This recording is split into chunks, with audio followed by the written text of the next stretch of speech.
PDP blast APC over Twitter ban as Nigeria lost 4.4 billion naira in 2 days. Okay, who did this calculation? Page 26, that's where the story is. And that's sort of the headlines this morning. Straight to our main talking point. It is solely Twitter ban.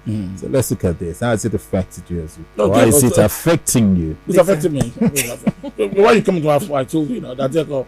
The papers. It's the price we have to pay, for in Nigeria for this government, for the government's action, to ban Twitter. And I think the outrage is clear. This is not just an attack on free press. It's a major violation of the right to freedom of the press for Nigerians, and the government ought to know. They ought to know. The advisors of the Nigerian government should have advised that you do not bring. It's unnecessary to bring a sledgehammer to the fight of ants. In this matter, and that's what the government has done. Because in one fell swoop, they are attacking the free press.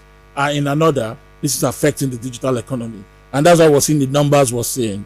Some people are saying that Nigeria is losing.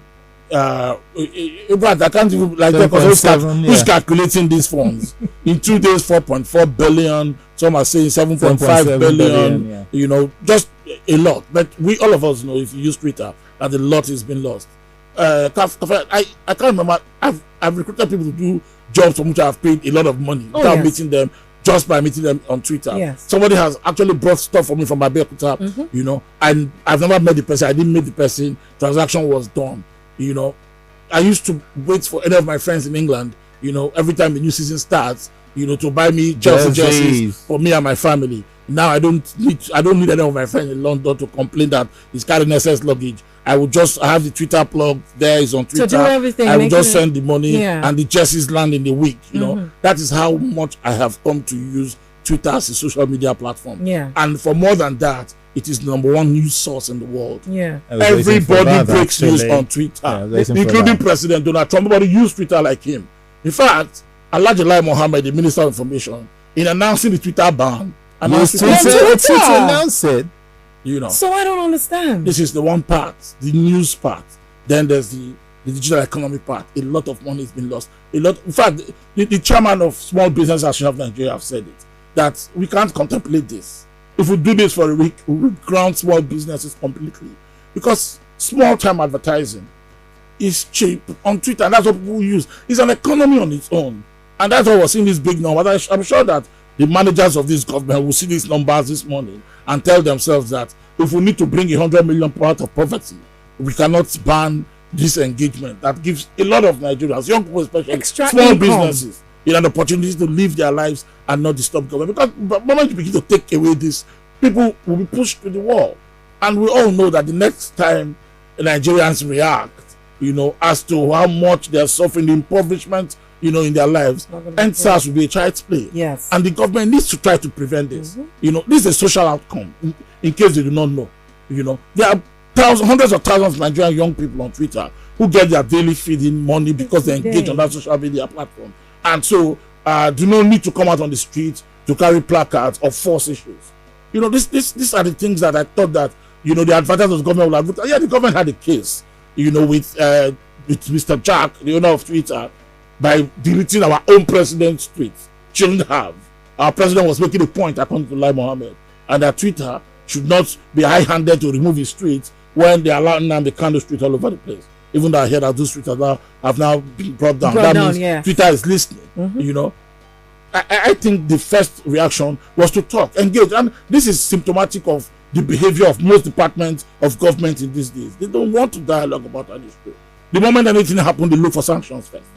Twitter is not happy about this. We must be able to dialogue. We complain, write a letter of protest, ask them to come for a meeting, discuss this, tell them. But first, to sanction first, I don't think is the way to go. And that's what a lot of people are complaining about at the President Buhari administration, especially 2019 now going to 2023.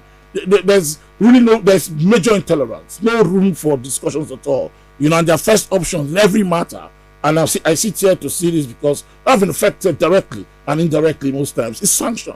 And the question you ask is the best option? The Nigeria Economic Summit Group, the NESG, is saying the same thing. that the effect on our economy with this Twitter ban will be so large that we'll be talking about the effects in months and months to come if it is not stopped now.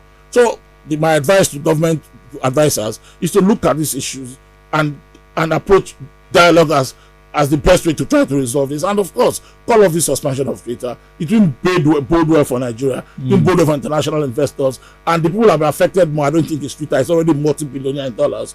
It is the Nigerian people, especially young people who survive in their engagement, as are using Twitter as a digital economy. E-commerce is the way to go.